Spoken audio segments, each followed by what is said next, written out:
Al-Fatihah. A'udzu billahi minasyaitonir rajim. Bismillahirrahmanirrahim. Alhamdulillahirabbil alamin. Ya.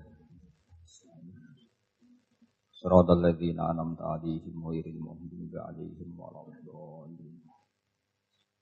Terus sesuai janji saya untuk menghormati UI, saya tadi sudah matur sama Pak On juga sama Direktorat. UI adalah kampus yang didirikan oleh para ulama, para profesor, sehingga sudah seharusnya setiap makalah ilmiah itu ada referensinya, ada marojeknya. Dan yang dipakai di seluruh dunia, di semuanya, untuk ulumul Quran itu yang paling pokok pakai kitab Al-Itqan. Al-Itqan fi ulumil Quran, karangannya Imam Suyuti. Sebelum saya terangkan teks persisnya, itu ada sekian problem dalam memahami Quran, terutama kalau lewat terjemah. Problem itu bisa gawat betul, bukan gawat-gawatan tapi gawat betul. Misalnya ada ayat begini dan terjemahnya pasti begini. Fa'aina ma tuwallu fathamma wajhullah. Kamu menghadap mana saja, di arah manapun, di sana ada ridhonya Allah. Itu kalau hanya pakai terjemah, tentu menjadikan kita sholat bisa menghadap ke timur, ke barat, ke utara, dan ke apa? Selatan. Saya cerita sedikit tentang asbabun nuzul. Memang tema sekarang tentang asbabun nuzul. Dulu Rasulullah SAW ketika di Mekah itu sholat menghadap Ka'bah. Tapi setelah pindah di Madinah, di mana Madinah itu ada komunitas Yahudi dan Nasrani, Rasulullah itu menghadap ke Baitul Maqdis, kira-kira 16 bulan. 16 sampai 17 bulan. Semua riwayat itu kisarannya hanya 16 sampai berapa? 17 bulan. Sehingga orang Yahudi itu bilang begini, Muhammad ini baiklah, meskipun dia membawa agama baru, tapi kiblatnya masih ikut kita, masih baik kan.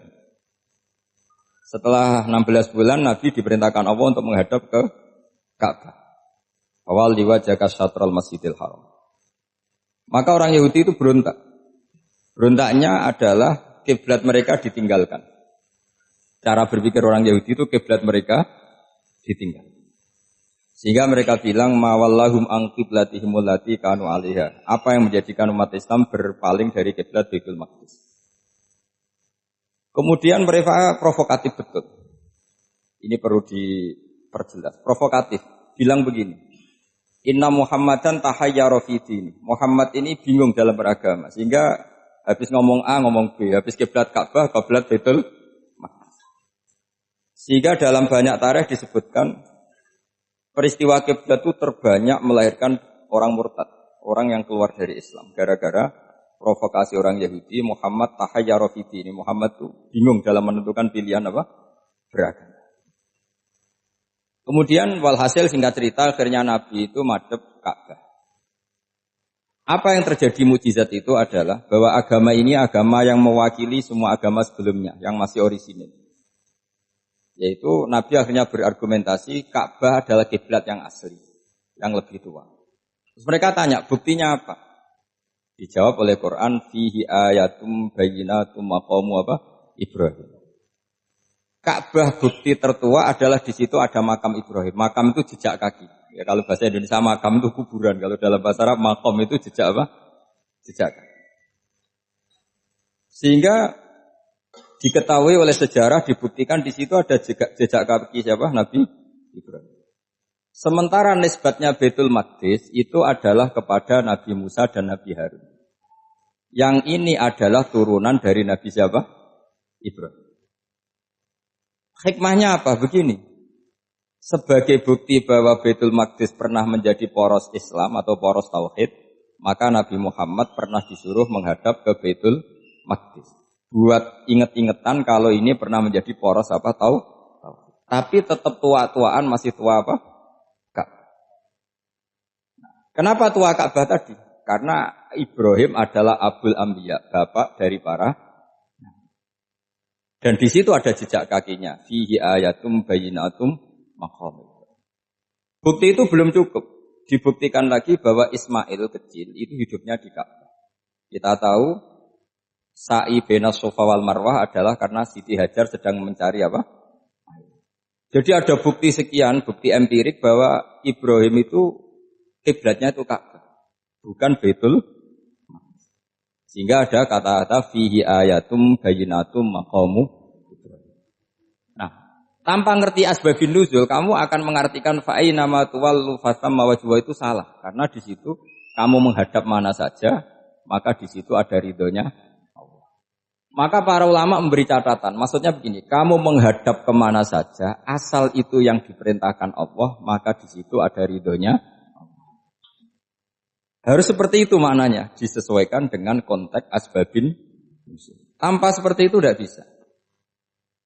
Dan masih banyak lagi kepentingan tentang asbabin nuzul.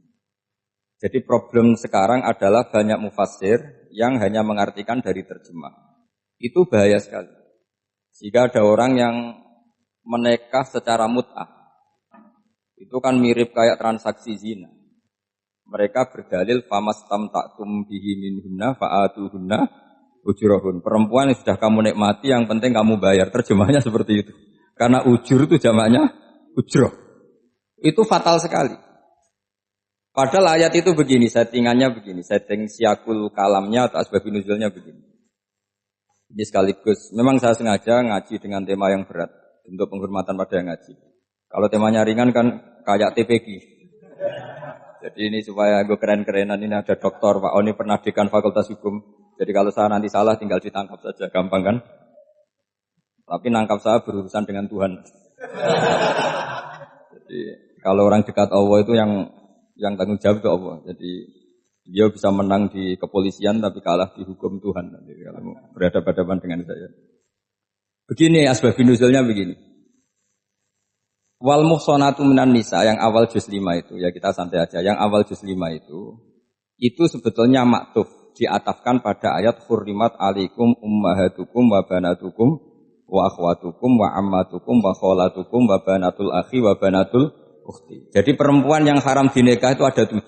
Yang faktor nasab, yaitu siapa? Ibu, putri, saudara putri, bulik dari bapak, amah itu bulik dari bapak, kholah itu bulik dari ibu, keponakan dari saudara lelaki, keponakan dari saudara perempuan. Ini disebut haram karena nasab gen. Kalau orang Jawa bilang hanya 4 karena ngitungnya bulik baik dari bapak maupun ibu. Kalau orang Jawa bilang kan bulik terus keponakan dihitung 1. Padahal ada keponakan dari saudara lelaki, ada keponakan dari saudara apa? Perempuan. Wa banatul akhi wa banatul ukhti. Terus kedua, haram karena rodok. Kita tahu dalam hukum Islam rodok adalah sama dengan nasab.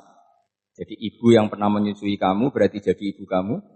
Dan saudara sepenyusuan berarti menjadi saudara kamu. Ini disebut wa ummahatukumul lati arda'nakum wa akhwatukum minar rodok. Terus ketiga, haram karena musoharoh, karena besanan. Jadi pagi ini misalnya saya nikah dengan Sri, bilang qabil tu nikaha wa taswijaha bil maril madkur. Setelah nikah dengan Sri ini otomatis ibunya dia menjadi mertua. Otomatis haram saya apa? Nikah. Ini namanya haram karena musoharoh. Atau kamu punya anak Zaid. Zaid pagi ini akad dengan Sri.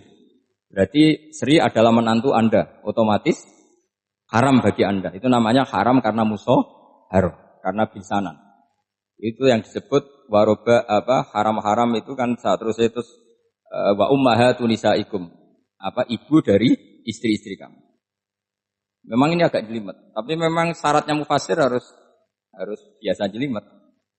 Jangan hanya nyari partai ayat-ayat untuk kepentingan partai. Wah, itu ngeri. Kacau Quran dipakai kampanye. Terus itu berarti sudah 3 kan? Haram karena nasab, karena rodok, haram karena musuh. Terus yang keempat ini haram yang bukan karena sebab pada seorang perempuan, tapi karena istri orang. Itu disebut wal muhsanatu minan nisa. Haram menikahi perempuan yang masih milik orang lain. Nah, orang lain yang menikahi ini, istilahnya Allah adalah lelaki yang menikahi perempuan ini adalah lelaki sing muhsinina ghairu musafihin, secara nikah yang sah.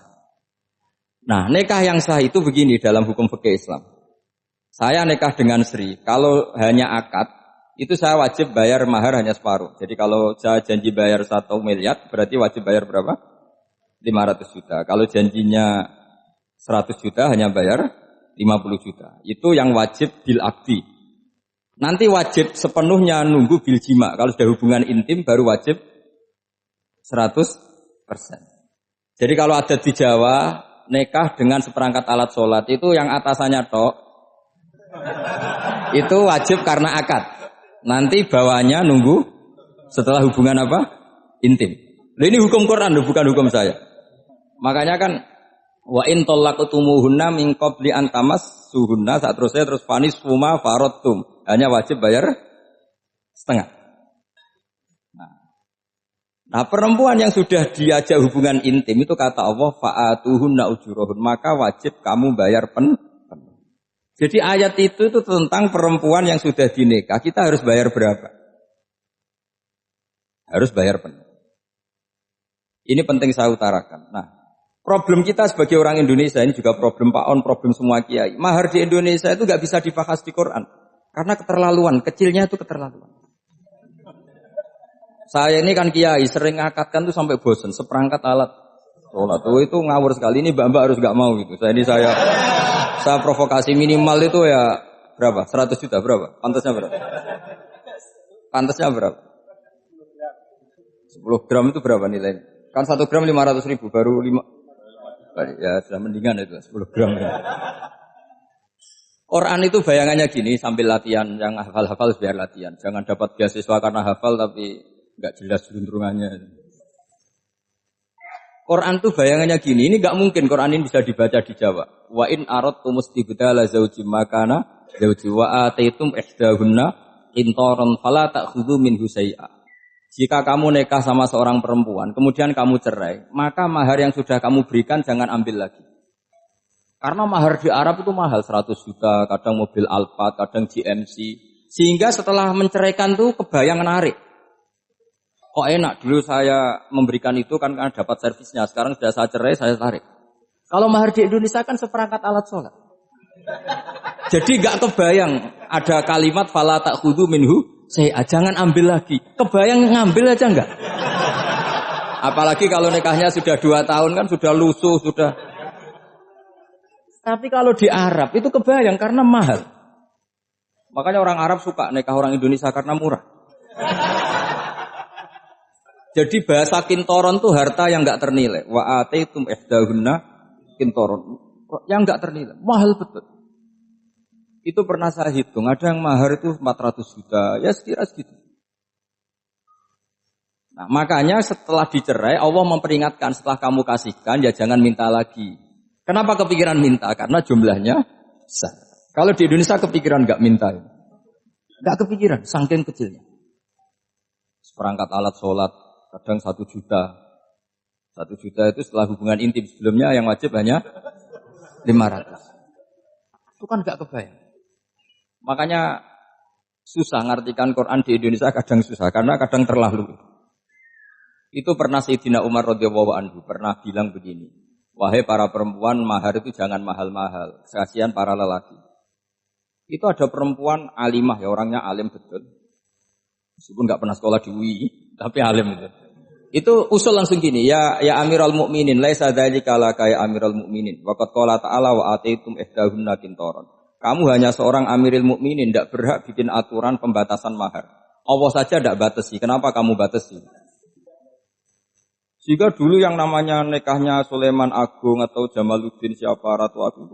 Kalau hadiah ya sampai tas mahal itu. Itu kan dari bahasa Arab mumtaz mahal. Mumtaz itu istimewa, mahal itu dia punya istri yang sangat dicintai, dikasih hadiah mumtaz mahal. Terus ilat Jawa jadi apa? Tas mahal. Itu sama Mujid Ulil Albab kalah. Itu kalau cerai kan kepikiran minta lagi. Dikasihkan yang baru. Tapi kalau di Indonesia tidak mungkin karena apa tadi? Seperangkat alat sholat. Begitu nyari yang murah lagi. Yang bagus kitanya, bungkusnya yang bagus. Maka enggak mungkin kita maknani Quran tanpa mengenal yang bernama asbabin nusus. Karena makna ayat itu bisa kacau kalau kita tidak tahu asbabin nusus. Yaitu kayak tadi makna fa'ina ma tuwallu fatamma wajhu. Itu maknanya kan kamu menghadap mana saja, boleh saja di sana ada ridhonya Allah. Berarti kan bisa ke timur, ke selatan, ke utara, ke barat. Itu bahaya betul. Sehingga kata ulama, harus mengkaji asbabin nuzul. Supaya porsi ayat ini sampai semana jauhnya itu kita tahu. Tanpa tahu itu tidak bisa. Begitu juga menyangkut kiblat. Sekarang saya tanya, kemarin kan ramai dulu di Kemenak, kiblat semuanya diukur dengan GPS, terus beberapa masjid dikomentari salah, karena diukur pakai apa? GPS. Kalau dalam bahasa falak disebut yaumarostil kiblat. Memang bisa diilmun. Tapi pertanyaannya begini, dari awal Allah ngendikan fawal liwajhaka syatral masjidil haram. Kamu yang penting sholat itu menghadap masjid. Masjid itu ya bangunan. Sehingga kata Ibnu Abbas yang diriwayatkan banyak ulama mengatakan Al-Ka'bah kiblatun li ahlil masjid wal masjid kiblatun li ahlil haram wal haram kiblatun li ahlil masyriq wal maghrib. Jadi kalau orang di dalam masjid kiblatnya harus Ka'bah. Di luar masjid kiblatnya asal bangunan Masjid Haram. Tapi di luar sini kayak di Indonesia boleh semua tanah haram. Kenapa begitu? Kata Ibnu Abbas karena Quran itu turun bilisanin arabiyyin mubin. Jadi kalau orang Jogja kalau mau ke Jakarta arahnya kemana? Barat. Itu sebetulnya ketika Anda ke barat itu persis Jakarta apa bisa saja pasnya itu Pangandaran. Tapi orang itu akan bilang kalau ke barat ya ke Jakarta. Meskipun presisi Anda tepatnya di Pangandaran. Nah kiblat seperti itu, asal orang menghadap ke barat itu orang sudah bilang ke kiblat. Gak usah sedetail misalnya harus pas Ka'bah. Saya pernah debat sama tim ahli Kemenak. Gak bisa Gus, sekarang ada GPS harus tepat Ka'bah. Terus saya bilang gini, kalau teori Anda benar, berarti semua masjid luasnya maksimal 16 meter. Ka'bah itu luasnya hanya 16 meter. Berarti masjid Ulil Albab yang pojok sana sama pojok sana, kira-kira itu ya sudah tidak kena Ka'bah. Kalau harus tepat, Ka'bah itu kan diameternya hanya 16. 16 sama 18 kalau nggak salah. Berarti semua masjid kalau ingin tepat Ka'bah harus pas 16. Kalau terlalu luas pilihannya harus cekung. Kan jadi aneh. Makanya saya itu sering Pak, dulu saya ini biasa debat fikih. Kalau di tradisi pesantren namanya Basul Masail. Saya punya teman yang paling kurang ajar, yang paling saya kenang dalam panjang sejarah. Dulu itu kalau debat fikih itu ya seru. Kalau aturan fikih kan gini, soft paling baik itu kan soft pertama. Baru kedua, baru ketiga. Yang paling keren kan soft awal, soft. Terus teman saya bilang gini Pak, ya kalau gitu gini aja Gus, desain masjid itu memanjang utara selatan. Biar semuanya soft awal. Gara-gara didesain begini kan ada soft 2, soft 3. Apa susahnya? Kita bikin mulai awal supaya masjid itu memanjang utara apa? Selatan. Supaya semuanya soft awal. Ya kalau ada hukum ya diimplementasikan dalam desain bangunan katanya. Itu kan kacau. Terus akhirnya saya jawab, lalu setelah begitu yang paling afdol siapa? Yang dekat imam. Ya sudah, bikin cekung saja kalau gitu. Artinya gini ya, beragama itu yang sehat. Jadi beragama itu berdasar riwayat. Berdasar riwayat, pernah ada ulama yang ngitung. Madinah menghadap Ka'bah itu ya tidak pas. Pernah dihitung pakai GPS. Kiblat Madinah ke Ka'bah itu ya tidak pas. Tidak seperti yang pernah dianjurkan Kemenak. Karena apa? Agama ini ngikuti bilisanin arabiyyin mungkin. Seperti jenengan gini. Semua ini istilahnya apa? Menghadap Gus Bah. Padahal ada yang agak sana, agak sana. Semuanya ngaji sama siapa Gus Bah? Ya sudah. Istilahnya bertatap muka. Memangnya kita benturan. Ini bahasa. Jadi seperti ini semua namanya apa? Berhadap. Padahal ada yang agak samping, agak samping. Ka'bah juga gitu. Sebenarnya tidak se-ekstrim yang dibayangkan orang-orang. Cuma kalau bisa tepat, ya kita harus tepat. Tapi tetap saja tidak perlu 16 apa? Meter. Fa'aina ma tuwallu fasamma wajhuhu itu artinya menghadap. Menghadap itu menghadap arah. Makanya Allah tidak dawuh fawalli wajhaka nahwal Ka'bah, tapi fawalli wajhaka syatrul Masjidil Haram. Jadi ini penting saya utarakan supaya kita familiar dengan istilah-istilah Quran. Istilah Quran itu gampang kok sebenarnya. Kalau kita kaji itu gampang. Problem kita tidak pernah mengkaji. Jadi semuanya asing. Kalau kita mengkaji itu gampang sekali. Saya punya sekian cerita betapa pentingnya mengkaji Quran. Harun ar-Rasyid itu dinasti Bani Abbasiyah. Itu pinter sekali. Ada seorang ustadz yang agak ekstrim. itu datang ke Harun ar-Rasyid, ya Amirul Mukminin, inni nasihun laka famusaddidun alaika. Fala tajidanna alayya fi nafsika syai'an. Saya mau nasihati kamu, tapi saya mohon jangan masukkan hati. Karena nasihat ini penting. Tapi saya akan keras, vulgar. Akan keras, kritik saya akan keras. Karena Anda sebagai Amirul Mukminin tidak becus. Apa kata Amirul Mukminin Harun ar-Rasyid? Uskut ya Ustadz. Sebagian riwayat uskut ya jahil. Kamu itu Ustadz bodoh, tidak usah banyak omong. Terus ditanya, kenapa saya bodoh? Terus dibacakan ayat faqula lahu qaulal layyinal la'allahu yatadzakkaru aw yakhsha. Inna Allaha ta'ala qad arsala man huwa khairun minka ila man huwa syarrun minni. Wa ma'a dzalika qala ta'ala faqula lahu qaulal layyin. Allah pernah menugaskan seorang yang lebih baik ketimbang kamu, yaitu Musa dan Harun. Musa dan Harun adalah seorang nabi. Kepada orang yang lebih buruk ketimbang saya, yaitu Fir'aun. Itu saja etikanya faqula lahu qaulal layyin. Kamu kalau ngomong yang halus, yang baik, yang berperadaban, kok kamu sama saya mau kasar? Akhirnya ustadznya ternyata pinter kamu. Yes, pinter aku. Jadi semudah itu. Allah itu menugaskan orang yang lebih baik ketimbang kamu, yaitu Nabi Musa, kepada orang yang lebih buruk ketimbang saya, yaitu Fir'aun. Itu saja ada etikanya. Kok kamu sama saya mau tambah etika? Mau main kasar hanya karena kamu merasa nasihat Anda benar? Jadi gampang sekali memahami Quran. Tapi lagi-lagi memang bagi ahlinya. Tapi ini saya bantu supaya sampean jadi ahli apa? Quran. Meskipun ngajinya sebulan sekali. Sudah sebulan sekali tidak punya kitabnya. Sudah. Jadi ulama dulu kalau belajar Quran itu gampang sekali. Saya berkali-kali cerita. Yang kitab saya baca direktorat itu namanya Sajaratul Ma'arif. Itu kalau cerita bikin judul itu enak sekali. Babuna fil ibad bikullil bilad. Bab seseorang di mana saja hidupnya harus bermanfaat. Terus dalilnya itu hanya mengutip makalahnya Nabi Isa, wa ja'alani mubarakan ainama kuntu. Ciri utama seorang nabi apa? Saya di mana-mana adanya berkahi orang lain. Jadi berkah bagi orang lain. Maksudnya tidak jadi problem bagi orang lain. Artinya kamu hidup entah di Jogja seperti Pak Ono orang Jember, saya orang Rembang. Hidup di Jogja manfaat, di Jember ya manfaat, di mana-mana manfaat. Saya pernah di Korea seminggu ya manfaat. Saudara kita TKI yang di Korea ya manfaat. Di sana bikin masjid, bikin apa. Karena ngendikane Allah menceritakan Nabi Isa siapa? Wa ja'alani mubarakan ainama kuntu. Saya adalah orang yang di mana-mana berkah. Artinya manusia eksistensinya harus seperti itu, hidup di mana saja berkah. Gampang sekali memahami Quran. Pernah Imam Syafi'i ditanya, kalau kamu enggak kehilangan air atau enggak ada air di satu daerah, cari-cari dulu. Sampai enggak ketemu. Setelah enggak ketemu air, baru kamu boleh tayamum. Imam Syafi'i ditanya, apa dalilnya harus mencari dulu? Kalau enggak ada air ya langsung tayamum saja. Kenapa harus nyari-nyari dulu? Jawabnya Imam Syafi'i itu gampang sekali. Qala ta'ala falam tajidu ma'an. Kemudian kamu tidak menemukan air. Di mana-mana tidak menemukan setelah mencari. Kalau belum mencari namanya tidak tahu.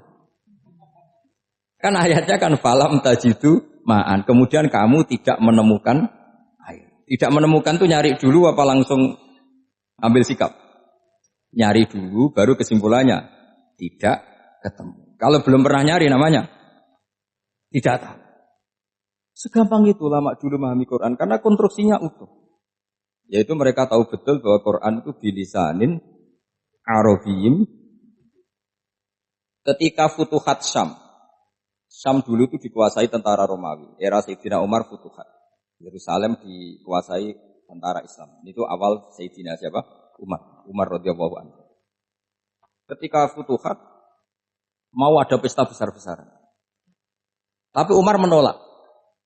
Ketika menolak, kenapa Anda menolak? Beliau hanya membaca ayat innallaha ta'ala ayyara qauman faqala adhabtum thayyibatikum fi hayatikumud dunya.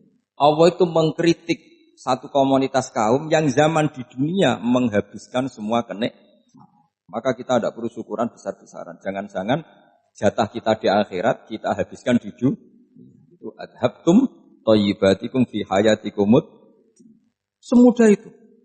Semudah itu ulama. Rasulullah pernah dahar, pernah makan. Makan karena 3 hari enggak makan, cara Indonesia enggak makan nasi, enggak makan daging, sudah lama sekali. 3 hari Nabi hanya makan kurma dan air putih. Pernah Nabi enggak makan roti sampai 3 hari. Kalau Indonesia mungkin enggak makan nasi. Di hari ketiga Ada sahabat yang berbaik hati, Nabi disembelihkan kambing, dipotongkan kambing, Nabi disuruh dahar. Itu baru dahar setengah piring, Nabi berhenti. Ketika ditanya, setengah piring itu kan sudah kuat untuk sholat, untuk apa sudah kuat. Ditanya, ya Rasulullah kenapa berhenti? Bukankah engkau tidak makan ini 3 hari? Nabi menjawab, walatus alunna yauma idzin anin naim. Semua nikmat yang saya rasakan nanti ada pertanggungjawabannya. Makanya saya tidak ingin banyak-banyak. Wah itu kalau diterapkan di sini enggak populer. Makanya saya tahu gayanya ngaji Quran itu enggak siap dengan konsep-konsep Quran itu. Jadi segampang itu orang dulu. Nah karena apa ya itu tadi. Mereka tahu asbabun nuzul. Quran itu diturunkan dalam konteks apa? Lafaz ini arahnya kayak apa? Mutlak muqayyadnya kayak apa? Muhkam mutasabihnya kayak apa? Nasah mansuhnya kayak. Nah sedikit saya cerita ini mungkin contoh terakhir supaya agak lama-lama nanti bingung kalau lama. Yang bingung ya saya, bingung cara memahamkan. Jadi kalau guru itu kan bingung cara memahamkan, kalau murid bingung cara memahami. Gak tahu tingkat kebingungannya sama. Kalau guru itu bingung cara memahamkan, kalau murid bingung cara. Jadi ini pertemuan 2 kelompok bingung. Yang satu bingung cara memahamkan. Yang satu bingung cara, kalau orang ekstremis bingung cara merusak suasana. Nah itu enggak benar itu. Ada loh. Rasulullah itu nabi. Itu paling pusing yang ngadepi orang-orang yang ekstrim. Karena apa? Cara berpikir itu lompatannya itu enggak tertib. Jadi nabi itu cara berpikir itu kecerdasan nubuah. Sementara orang ekstrim cara berpikir itu kecerdasan nafsu. Bukan kecerdasan manusia. Kalau manusia masih baik nafsu. Misalnya begini, kalau dalam tradisi nubuah itu, saya dengan Pak Anu berteman lama, mulai tahun 2000 berapa. Itu kalau Pak Anu bertamu ke saya, harusnya tidak usah tak kasih makan. Karena sudah dekat. Tapi kalau kenalan baru itu dikasih makan, disangoni. Jadi Nabi itu perilakunya agak unik. Akhirnya ada orang yang cara berpikir itu dangkal. Ya Rasulullah ini tidak fair. Yang iman lama tidak diservis, yang iman baru diservis. Cara berpikir Nabi begini, orang Ansor itu kan sering memberi Nabi. Perjuangannya Nabi ditopang orang apa? Ansor. Donatur lah, kira-kira orang Ansor itu donatur. Donatur itu keren. Karena donatur itu artinya al-yadul ulya khairum minal yadis. Sehingga ketika Nabi sudah menguasai negara, menguasai Mekah Madinah, sudah futuhan. Itu orang Ansor tetap enggak diservis. Yang diservis Nabi itu orang-orang baru masuk Islam, disebut wal mu'allafati qulubuhum atau Islam mu'allaf. Ada 1-2 orang yang protes, tentu yang enggak pinter. Tukang protes pasti tidak pinter. Wong iskal-iskalnya sendiri, otaknya enggak sampai-sampainya sendiri, orang lain disuruh jawab. Makanya di sini tidak ada tanya jawab, nanti iskal-iskal kamu sendiri, bingung-bingung kamu sendiri, saya disuruh jawab. Berarti Gus Pak enggak mau ditanya, ya memang enggak mau karena tadi jawab sendiri aja, nanti pinter sendiri, kapan-kapan pinter sendiri. Akhirnya tanya begini, cara tanya gini, ya Rasulullah, ini enggak fair. Orang sudah Islam lama setelah negara terbuka milik Anda, setelah kita menang, setelah kita menguasai negara, tidak kamu servis. Sementara yang baru Islam kamu, Nabi itu bertanya senyum-senyum, rileks saja. Lama-lama tambah ekstrim pertanyaannya. Kata Umar, ya Rasulullah saya beri izin untuk membunuh orang ini. Umar itu pikirannya karena mangkel lo Nabi. Nabi jangan. Kalau kamu bunuh, nanti apa kata orang banyak? Inna Muhammad dan yaktulu ashabah. Dikira Muhammad membunuh sahabatnya sendiri. Nabi masih mendengar, komplainnya masih mendengar. Lama-lama Nabi memberi penjelasan. Kamu ini orang Ansor. Kamu biasa memberi saya, memberi dana perjuangan. Memberi itu hebat. Saya tidak ingin menurunkan grade Anda. Grade sebagai pemberi, berarti kelasnya elit. Sekarang menjadi penerima. Itu tidak bagus. Itu betapa Rasul ini namanya kecerdasan nubuah. Kalau orang biasa memberi, biar memberi saja. Supaya dia tetap heroik, tetap patriotik, tetap keren. Karena mentalnya Jangan sampai dari mental memberi, kemudian mentalnya peminta. Jadi kalau Pak On jadi tim suksesnya Pak Jokowi, dia tidak minta-minta. Kalau dulu kampanye, ya kampanye saja. Biar memberi, terus gak pernah minta. Meskipun akhirnya ya gelong. Tapi Nabi dulu didik gitu. Jadi orang Ansor itu gak pernah diservis. Padahal jasanya kayak gitu. Supaya kelasnya tetap kelas elit, yaitu pemberi, penanggung jawab. Nabi gak ingin orang Ansor turun grade menjadi penerima. Orang-orang yang cerdas nubuah menerima konsep Nabi seperti itu. Lu tanya sama Pak On, saya dadani terjemahan UI itu puluhan tahun sama Pak. Itu beliau ke kontrakan saya ke rumah beliau. Tidak pernah berharap apa. Saya sangat tertutup. Bukan apa-apa ya, kalau ingin memberi saja. Kontribusi saya pada Al-Quran. Saya tidak kepikiran mendapat. Supaya heroik. Tapi orang-orang yang cerdas tadi, cerdas amatir tadi, ini gak fair. Wong yang memberi lama kok dapat servis sedikit. Nah, sekarang itu problem zaman akhir sudah mulai seperti itu. Nah, orang ini namanya Dzul Khuwaisirah. Ini yang nanti punya anak turun Khawarid. Khawarid itu orang yang ibadahnya hebat, tapi cara berpikir dengan nubuah salah. Orang lagi Khawarid itu orang yang ibadahnya hebat, tapi cara berpikir nubuah salah. Nubuah itu unik. Nubuah itu cara berpikir tadi. Apa ya? Melihat sesuatu yang benar biar benar terus gitu. Yaitu tadi, mental memberi itu ya biar memberi terus, tidak usah di-share. Maka ketika Abu Bakar jadi khalifatul Rasulullah, itu ada sistem kepegawaian. Itu gajinya Umar yang sudah Islam lama, gajinya Abu Bakar yang sudah Islam lama. Itu sama Abu Sufyan sama, padahal Islamnya Abu Sufyan baru setelah Fathu Mekah, kira-kira baru setahun. Terus diprotes sama orang-orang, ini Islam lama kok gajinya sama Islam yang baru setahun kok sama. Kata Abu Bakar, fadailuhum indallah, mereka punya kelebihan Islam lama itu indallah, nanti balasannya biar surga. Kalau di dunia sesuai profesinya. Artinya profesi kalau penjaga kantor ya berapa, kalau dosen berapa, pokoknya ya sudah. Dan itu diterima oleh sahabat, semuanya nerima konsep itu. Era Umar agak dibalik. Abu Sufyan kira-kira gajinya 1 juta, yang lainnya yang menangi Nabi mulai awal gajinya 10 juta. Ditanya, ya Umar, kenapa ini jadi rubah seperti kebijakan Abu Bakar, tidak seperti Abu Bakar? Jawabnya Umar lucu. Fawwah la usawwi baina man qatala Rasulullah wa baina man qatala ma'a Rasulillah. Demi Allah saya tidak akan pernah menyamakan orang yang dulu merangi Rasulullah yaitu Abu Sufyan dengan orang sing selawase dari Rasulullah yaitu Sayyidina Ali dan sebagainya. Ini penting. Artinya ketika gajinya orang saya seperti Ali radhiyallahu anhu itu tinggi itu bukan karena lamanya Islam, tapi karena lamanya iman. Jadi mulai dulu ijtihad itu ada dan dulu dia biasa saja. Karena tadi ada kecerdasan nubuah. Saya ulang lagi, ada kecerdasan apa? Sekarang itu kecerdasan toma atau kecerdasan nafsu. Itu kalau sampai ngaji kitab tasawuf, itu bab bakhil itu tidak ada. Menurut kitab tasawuf, medit itu tidak ada, kikir itu tidak ada. Yang ada itu toma. Toma itu berharap dikasih orang lain. Sampai pernah enggak bilang kalau artis-artis di Jakarta kikir? Tidak pernah kan? Karena kamu tidak pernah ingin diberi. Kalau kamu punya pacar karena kenal tidak pernah ditraktir, oh pacar saya kikir. Karena kamu ingin diberi. Pernah enggak kamu hukumi orang lain kikir? Yang enggak kenal. Padahal tidak pernah memberi kamu. Apa kak? Karena kamu tidak pernah ingin. Coba sekarang kamu saya tanya, ini latihan cerdas. Definisi kikir itu apa coba? Enggak pernah memberi kamu kan? Artis-artis Jakarta, tokoh-tokoh nasional pernah enggak memberi kamu? Enggak kan? Tapi enggak pernah kamu vonis kikir. Karena kamu enggak pernah Tapi pacar kamu, kok amin ditraktir terus. Atau istri kamu, atau mertua kamu, kok enggak ngasih warisan. Kamu bilang kikir enggak? Sebabnya kikir betul apa karena kamu tomak, berharap?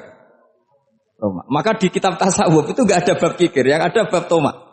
Karena asal usul menvonis orang kikir itu karena tamak. Maka jangan banyak kenal orang, nanti banyak hukum kamu kan. Sombong juga gitu, di tasawuf itu enggak ada bab sombong. Karena orang hukumi orang lain sombong itu karena kamu ingin dihormati. Ada orang enggak kenal, terus lewat saja enggak tanya kamu bilang sombong enggak kan? Tapi kalau kenal, oh sombong betul, kenal enggak tanya kan gitu. Jadi tasawuf itu sisi unik dari khazanah Islam. Makanya di tasawuf itu enggak ada kritik terhadap kikir. Ya tentu kikir itu buruk, pasti ya kikir itu buruk. Tapi gak perlu dikritik. Jangan-jangan yang salah kamu. Mau kenal Pak On di PPAI terus ingin jadi sekretarisnya. Terus ingin kenal Pak Jokowi ingin jadi menterinya. Nanti kenal rektor ingin jadi pegawainya. Ketika gak diturutin bilang Pak Rektor kikir. Tapi orang lain ya kak pernah berharap. Mungkin gak menvonis Pak Rektor atau Pak On ini kikir. Enggak kan? Berarti vonis kikir itu status orang itu apa gak kesampaian niat kamu? Memang agak jelimet ilmu tasawuf itu, tapi itu unik. Itu bagian dari khazanah apa? Islam. Makanya Rasulullah itu sering isti'adzah minta perlindungan wa min toma'in fi ghairi matma'in. Ya Allah, saya tidak ingin berkeinginan yang tidak layak. Karena semua dunia ini dimulai dari keinginan. Coba kamu protes negara itu karena apa? Ingin makmur, sejahtera tanpa kerja. Sehingga nyalakan menteri keuangan, menteri ini itu. Makanya kalau guyonannya ulama tasawuf begini, tak beri bocoran. Guyonannya orang tasawuf. Begini guyonannya. Anta lam tajid min nafsika kullama turid. Fakaifa turidu min ghairika kullama turid. Kamu yang punya keinginan saja tidak bisa memenuhi apa yang kamu inginkan. Kenapa keinginan itu kamu timpakan ke orang lain untuk memenuhi kamu? Wong kamu yang punya keinginan saja tidak bisa mewujudkan. Kenapa keinginan Anda kamu timpakan, bebankan orang lain untuk memenuhi keinginan Anda? Misalnya kamu, Gus saya ini goblok, tolong pinterkan. Wong kamu yang ini saja tidak bisa. Kok menyuruh saya? Jadi kalau tiap tasawuf itu unik. Seperti kamu mencintai istri tulen, itu ingin kan dicintai istri tulen. Kamu sendiri kan nggak bisa cinta tulen, masih pelengahan sana sini. Kamu pacaran, ingin pacar kamu setia. Ternyata kamu bikin sekian alternatif. Kalau putus ini punya ini, putus ini. Tapi kamu ingin ini setia, kan nggak fair. Makanya guyonanya orang tasawuf itu, anta lam tajid min nafsika kullama turid, fakaifa turidu min ghairika kullama turid. Gampang tuh apalane, pokoknya ratrit gitu aja gampang. Jadi kamu yang punya keinginan saja tidak bisa memenuhi. Kok orang lain disuruh memenuhi. Sehingga orang tasawuf itu malu betul. Misalnya saya kok ingin Pak On takdim sama saya itu kurang penggawean. Kalau saya ingin ditakdimi saya menakdimi diri saya sendiri. Makanya berbahagialah orang yang ngilu terus saya ganteng sendiri ya Allah. Saya kaya sendiri. Menunggu orang lain bilang kamu kaya itu repot. Menunggu orang lain bilang kamu hebat itu ya sudah bilang aja, ya Allah saya hebat, ya Allah saya ganteng, ya Allah saya cantik. Daripada menunggu orang lain bilang apa? Cantik. Jadi ilmu tasawuf itu unik. Jadi kalau fikih itu yang dikritik itu kikir. Kalau tasawuf enggak toma. Karena orang yang kamu vonis kikir itu jangan-jangan tidak kikir, tapi mementingkan yang lebih penting. Misalnya ada teman yang tidak pernah naksir kamu, ternyata punya ibu sakit. Uangnya dianggarkan untuk ibunya yang sakit. Atau anaknya sekolah. Atau keluarganya masih butuh biaya. Sehingga sama teman dia kikir. Hakikatnya kikir apa mementingkan yang penting? Tapi kamu karena gak pernah ditakdir menvonis kikir. Ini pelajaran. Jadi makanya yang dianteni ilmu tasawuf itu tomak. Tamak tadi kalau dalam bahasa Indonesia. Bukan kikir. Karena vonis kikir itu akan disematkan orang yang tidak kesampaian hajatnya. Makanya bapak saya itu, keluarga kiai itu ajarannya itu. Yang penting jangan berharap dari orang lain. Ini Pak On saksinya, saya dulu benahin terjemah itu nggak pernah ingin diperlakukan seperti ini. Yang ngaji aja. Karena pikirannya keluarga kiai itu sederhana. Kalau ngamal ya ngamal saja. Ngamal itu heroik. Makanya buyut-buyut kita semua ini kan pahlawan semua. Membela negara Indonesia jadi merdeka. Ya nggak pernah kebayang jadi presiden menteri. Tapi sekarang nggak, ngamal sedikit saja harus jadi menteri jadi. Ini bahaya kalau dalam kelangsungan bernegara karena orang biasa transaksional. Awal negara ini dibangun berdasar heroik bukan berdasar apa? Transaksional. Tapi sekarang orang akan membiasakan itu. Apa-apa itu transaksional. Ini tidak bagus untuk kelangsungan bernegara. Apalagi kelangsungan beragama. Sehingga seperti saya ini masih punya desa-desa binaan di Sragen, di pedalaman Papua sekalipun. Saya punya santri banyak di Papua. Itu kalau cerita itu unik-unik. Itu mau Jumatan, itu enggak ada orang 40. Sudah datang setengah 12, itu datangnya 3 jam. Di situ mau ketemu santri 3. Semua, karena ya akhirnya mereka tanya gini Pak. Pertanyaannya itu lucu. Gus, boleh enggak Jumatan orang 3? Secara fikih Syafi'i kan harus orang 40. Kemudian mereka tak bilang, buat sholat duhur saja. Mereka enggak mau. Wong Jumat kok duhur. Harinya kan Jumat, masa sholatnya? Sehingga kita-kita yang jadi kiai akhirnya nyari fikul madzhabil arba. Nyari fikih madzhab 4. Ternyata Imam Malik membolehkan orang 6. Ada yang bilang 12. Yang penting keceluk jamun. Jamun itu kelompok. Kalau 3 kan belum keceluk apa? Belum disebut apa? Kelompok. Ini penting saya utarakan supaya kita berjuang itu bukan karena sefri seperti ini. Kayak di Ulil Albab, masjidnya keren, kampus swasta tertua, terus termasuk nomor 1-2 di Indonesia. Oke, kita syukur dengan kebesaran UI. Tapi yang namanya dakwah itu menjadikan orang tidak tahu menjadi tahu. Termasuk kepada desa-desa tertinggi. Sama. Yang namanya menteri itu pembantu presiden. Untuk memenuhi kebutuhan rakyat banyak. Sekarang misalnya menteri pertaniannya itu hebat, cerdas. Tapi petani nggak mau nandur padi mau apa? Coba yang membantu ketahanan pangan itu para petani mau nanam padi apa karena Menteri Pertanian? Karena petani mau nanam. Ya sudah GR saja, kita pembantu presiden semua. Karena ikut menyumbangkan ketahanan pangan. Tapi kamu kan nggak digaji, kita keren, ngamal tanpa harap gaji. Ini penting. Supaya Anda itu nggak hati kecil gitu. Ikut menyumbang negara tanpa ingin dapat gaji. Keren enggak? Dan itu nubuah. Apa? Nubuah. Orang Ansor itu seperti itu. Sehingga ketika Rasulullah wafat dan ada kompetisi kepemimpinan, itu orang Ansor enggak ikut. Sudah kita makmum saja, silahkan dibagi di saking baiknya orang Ansor. Nah, makanya saya ulang lagi ya. Kecerdasan nubuah ini yang enggak difahami orang Khawarij. Orang Khawarij cara berpikir yang kerja banyak harus dapat banyak. Sementara kecerdasan nubuah enggak. Yang biasa memberi, terus memberi saja, biar derajatnya tetap al-yadul ulya.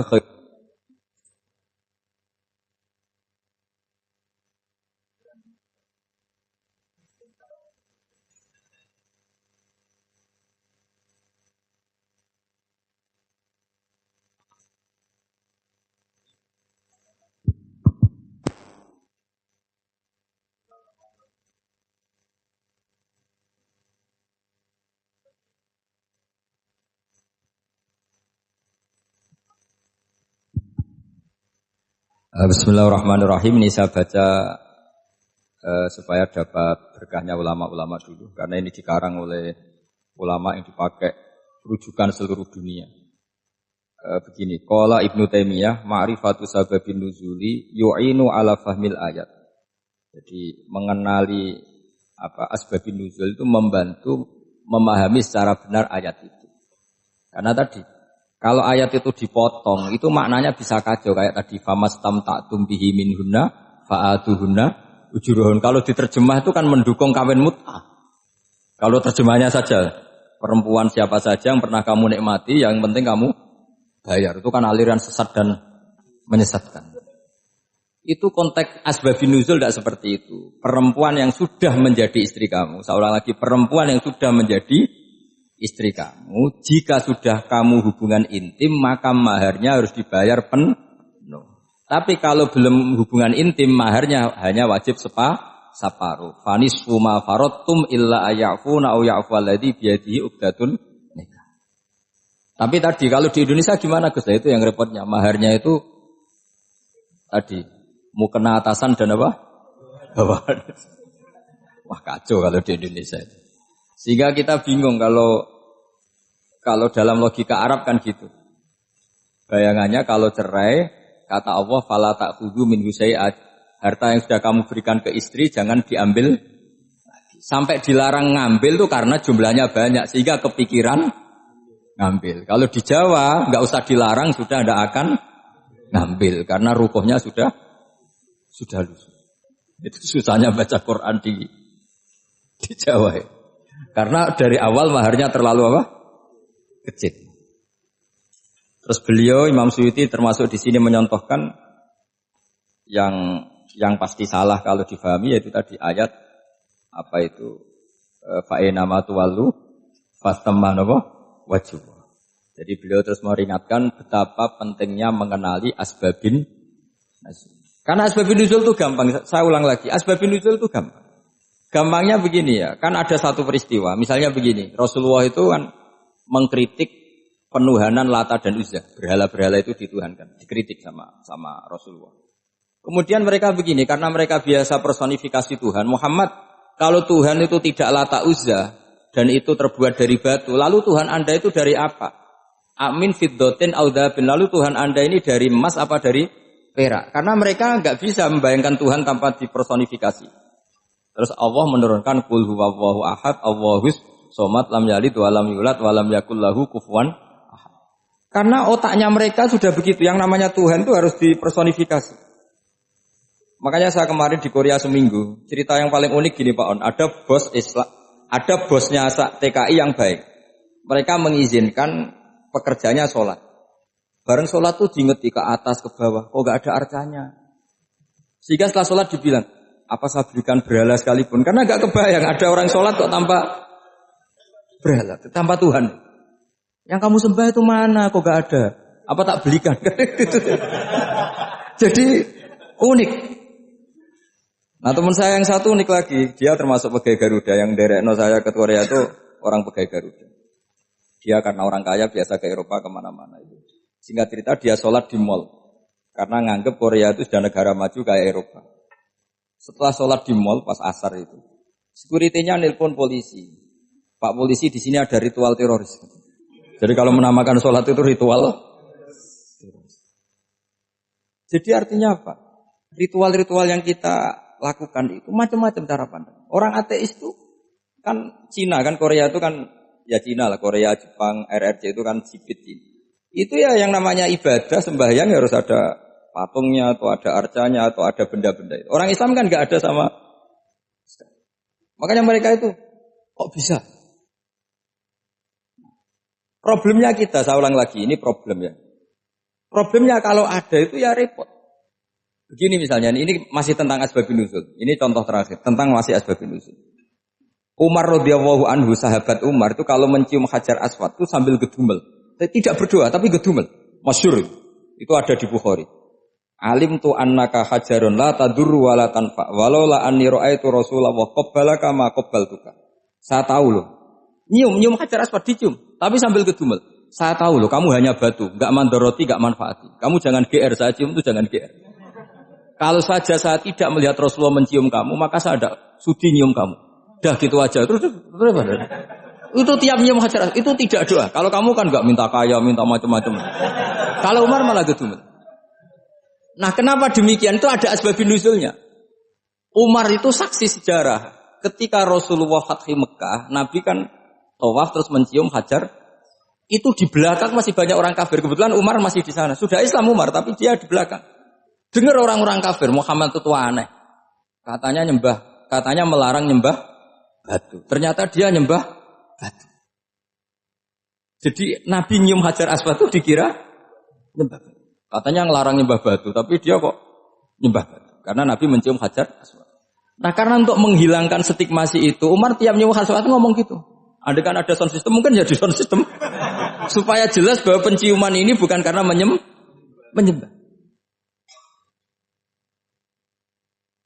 Artinya mudah sekali kenapa Umar ngomong gitu. Karena asbabun nuzulnya seperti itu. Coba kalau kamu tidak tahu asbabun nuzul, Umar maksudnya gimana tuh? Gak doa, gak apa, kok malah ngomong gitu kan ya. Tapi kalau kamu tahu asbabun nuzul Umar itu yang mendengar komentar orang sama ketika kita tawaf itu kan 3 pertama kan kita lari-lari kecil. Itu ceritanya juga gitu. Rasulullah itu hidup di Medina, terus diterkenalkan miskin. Medina itu kota wabak, kota penyakit, endemik. Dulu Medina, Yasrib itu kota endemik. Jika kata orang kafir-kafir Mekah, yaji uliha dalbet kaumun kot wahanat huma Yasrib. Nanti akan datang satu komunitas kaum yang sudah lemas karena kena penyakit TBC dari Yasrib. Nabi dengar itu makanya terus bilang ke para sahabat, tunjukkan kalau kamu kuat dengan cara lari 3 kali. Terus pakai pakaian yang kelihatan maco, yaitu yang dipakai lelaki-lelaki. Bahunya dikelihatan. Nah, setelah Rasulullah wafat, Umar menggantikan beliau setelah Abu Bakar. Umar bilang gini, sebetulnya tawaf seperti ini, yaitu lari pertama 3 putaran pertama lari dan memperlihatkan pundak seakan-akan orang maco itu sudah enggak perlu. Karena alasan itu sudah tidak ada. Tapi ini tinggalan Rasulullah, maka jangan rubah ya tetap seperti ini. Akhirnya meskipun sudah tidak ada alasan tadi menjawab stigmasi orang kafir, tetap tawaf seperti itu. Jadi memang agama itu unik. Kadang kita harus tahu alasannya, tapi alasan itu kalau menjadi mahatul hukmi, pijakan hukum salah. Misalnya kamu terus bilang gini, ya berarti tawaf sekarang bebas, gak perlu seperti itu. Kan alasan itu sudah tidak ada. Nah di sini pentingnya riwayat. Riwayat itu begini, logikanya sudah enggak ada, tapi kaifiyah itu, cara itu masih kita terus. Dan itu memang, saya ulang lagi, harus tahu asbabun nuzul. Saya beri contoh ya misalnya, wa idza darabtum fil ardi falaysa 'alaikum junahun an taqsuru minas sholat. Terus ayat di mana? In khiftum ayyaftinakumul ladzina kafaru. Jika kamu pergi dalam keadaan takut ditangkap orang kafir atau takut diculik orang kafir, maka kamu boleh mengqashar sholat. Itu jelas ada ayat in khiftum ayyaftinakumul ladzina kafaru. Jika kamu takut diculik orang kafir. Sehingga ketika ba'da Fatih Mekah, setelah Mekah dikuasai Islam, Umar tanya, "Ya Rasulullah, kenapa engkau masih sholat qashar? Bukankah kita sudah aman?" Waqad qala ta'ala in khiftum ayyaftinakumul ladzina kafaru. Allah ngendikan boleh mengqashar itu kalau dalam kondisi takut. Waqad kunna fi amrin, sekarang kita sudah aman. Jawabannya Rasulullah itu unik. Ya Umar, hadhihi shadaqatun faqbalu shadaqah. Ini sedekahnya Allah, bonus, sudah terima saja, enggak usah catatan-catatan gitu. Sehingga era Umar ya ada lagi yang tanya Umar begitu. Kata Umar, sa'altu dzalika Rasulullah sallallahu alaihi wasallam faqala hadhihi shadaqatu wa faqbalu shadaqah. Sudah ini bonus dari Allah, terima saja. Ini kan unik. Padahal kalau secara disiplin ilmu kan begini. Kamu boleh mengqashar sholat kalau dalam bepergian dan dalam keadaan takut. Logika hukumnya kalau tidak takut, tidak usah. Sama seperti begini. Kamu kalau pergi jauh seperti saya Pak On, itu ngqashar sholat apa enggak ngqashar kan? Alasannya kalau qashar itu, kalau pergi itu masyaqat, repot. Sekarang pergi kita pakai Alphard misalnya. Pakai Innova. Bawa uang, disupirin, itu masyaqat enggak? Enggak kan? Tetap boleh jamak enggak? Boleh. Sebenarnya kamu jamak itu karena pengetahuan hukum apa karena enak jamak? Kalau alasannya masyaqat kan sekarang sudah ada. Enggak repot. Ya sudah pakai hadis tadi, ini hadiah, terima saja. Jadi makanya agama itu riwayat. Tapi ada saja ulama yang agak balik loh. Agak balik gini, banyak juga ulama misalnya duwe gawe, ibunya sakit terus ribet jamak sholat. Kenapa? Ribet ngurmat ibu. Makanya ada saja kiai yang duwe gawe mantu itu terus jamak sholat, tapi jangan ikuti. Tapi ada saja karena alasannya jamak itu karena apa? Repot. Ya ada saja, tapi ya jangan ditiru. Cuma saya ini cerita yang analisis hukum itu memang agak-agak unik. Jadi tadi kadang Nabi itu ditanya, ya Rasulullah, kita dulu boleh jamak qashar ini kan karena in khiftum ayyaftinakumul ladzina kafaru, takut diancam orang kafir. Sekarang aman, kenapa tetap jamak? Jawabannya Nabi, ini hadiah, terima saja. Ya ada sahabat yang bantah, kenapa Nabi? Allah itu zat yang baik. Kalau sudah ngaji bonus nggak pernah ditarik lagi. Makanya Nabi kalau berdoa itu ya, siapa yang disiksa di dunia karena dosanya, fallahu akramu min ayyus sanniya uqubatahu fil akhir. Kalau ada orang salah kok di dunia sudah dikasih sanksi, Allah itu lebih mulia untuk mengulang nanti di akhirat. Akram itu Allah terlalu mulia, maksudnya orang kepikiran wis males ya selesai, tidak akan di. Kalau sampean kan enggak, masih ingin lagi. Jadi itu cara berpikir nubuah. Jadi berpikir nubuah itu beda.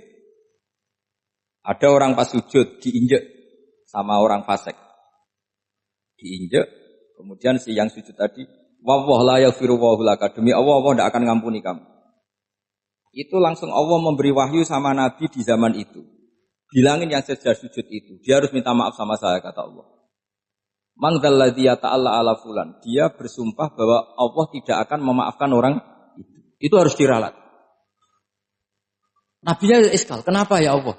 Yang Tuhan itu saya. Saya ini punya sifat dua. Bisa menyiksa dan bisa memaafkan. Kenapa dia milih sifat saya satu tidak memaafkan? Akhirnya apa? Orang yang nginjek tadi sama Allah dikasih tobat dan jadi orang soleh. Jadi itu makanya kamu gak boleh jadi orang ekstrim nyifati Allahnya satu. Gak boleh, Allah tetap bisa yaghfiru liman yasha wa yu'adzibu man yasha. Sifatnya Allah dua ya tetap dua, gak boleh kamu pilih satu. Misalnya kamu kan biasanya gini, yang ghafur untuk kamu, yang sajidul uqab untuk orang lain. Mesti kelakuannya sampean kan begitu. Gak boleh seperti itu. Rasulullah kayak apa bencinya sama Wahsy? Karena Wahsy itu qatilu Hamzah. Yang membunuh Sayyid Hamzah siapa? Itu bencinya bukan main Rasulullah. Sampai maksud-maksud Wahsy. Tapi sama Allah malah diturunkan ayat laisa laka minal amri syai'un aw yatuba alaihim aw yu'adzib. Muhammad, meskipun kamu kekasih saya itu tidak wilayah kamu, maafkan atau enggak, terserah saya, kata Allah. Ternyata betul, malah Wahsy dikasih tobat. Nah sekarang enggak, orang itu nyifati Allah sama orang lain sadidul iqab, kalau sama dirinya Enggak boleh seperti itu. Allah ya sifatnya tetap dua. Jadi boleh kamu misalnya berdoa, ya Allah mbak yang cantik itu semoga dapat jadi istri saya. Mbaknya juga boleh berdoa, ya Allah naudzubillah min dzalik. Jadi ini adu kekuatan, nanti terserah nanti Allah pihak yang mana. Kayaknya pihak yang perempuan mungkin. Karena kasihan kan kalau cantik dapat orang apa? Jelek. Saya tuh andaikan boleh fatwa fikih, yang saya haramkan tuh orang jelek dapat orang jelek. Karena kasihan anak-anaknya, tahu-tahu jelek banget. Jadi itu kan kasihan itu. Jadi dalam Islam itu seperti itu. Jadi apapun benci kita sama musuh kita, Allah bisa saja memperlakukan musuh kita secara baik. Karena Allah itu yaghfir. Tetap kita harus sifati Allah yaghfiru liman yasha wa yu'adzibu. Jangan karena kita benci seseorang seakan-akan Allah sama dia pasti yu'adzib. Pasti menyik. Itu yang dicontohkan Allah kepada Rasulnya, yaitu beliau tidak cocok sama Wahsy, malah Wahsy dikasih petunjuk. Makanya terus ada ayat apa? Laisa laka minal amri syai'un aw yatuba alaihim aw yu'adzibah. Muhammad, tidak wilayah kamu, saya menentukan mengadab atau Makanya rata-rata kiai ulama itu halim. Orang halim itu rileks. Layinal janib, tidak gampang menvonis orang lain. Biar Allah tetap dengan sifatnya yaf'alu ma yasha, bahwa Allah bisa melakukan apa saja. Soal kamu benci sama seorang, benci saja atas nama kamu. Jangan nyatut-nyatut Allah. Misalnya kamu cinta seseorang, wah ini yang calon presiden ini harus jadi presiden. Ternyata Allah menghendaki jadi menteri, mau apa coba? Ya Allah ya falu ma yasha, mau apa coba? Yang kiai atau Pak On, BPAI, pantasnya kan menteri agama itu Pak On. Tapi kalau Pak yang takdir gitu mau apa? Ya sudah, Allah ya falu. Santai aja. Itu rileksnya ahlul ilmi, ya sudah santai saja. Ini negaranya Allah, ini kerajaan Allah, ini buminya Allah, ya Allah biarin ya fahlu. Mas, jadi Tuhan Allah kamu yang repot.